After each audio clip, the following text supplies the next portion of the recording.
Mr. Bradley, what observations has your office made thus far as to air pollution in Roanoke County? Well, from the few tests that we've run, we found out that there is a problem in Roanoke County and town of Salem and also Benton. And currently we hope that we can expand these tests and studies that we're making and determine exactly what the extent of this pollution might be. If you had to define this problem, how do you think you might be able to define it as a problem?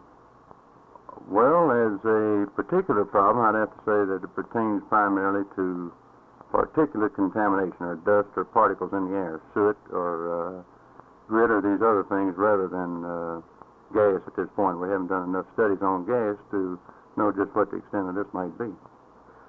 Comparing urban or city living to country living, would you say the problem exists equally in both today?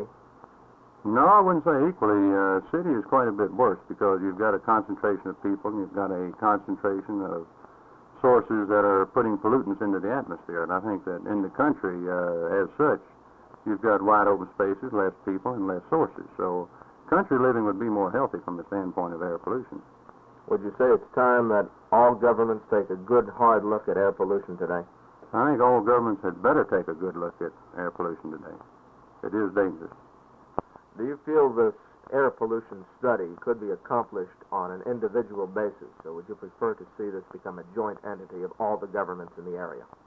Well, I think certainly, Barry, it would have to be a consensus of opinion or a joint thing, because air pollution knows no political boundaries. You've got several towns, a government, and a large city.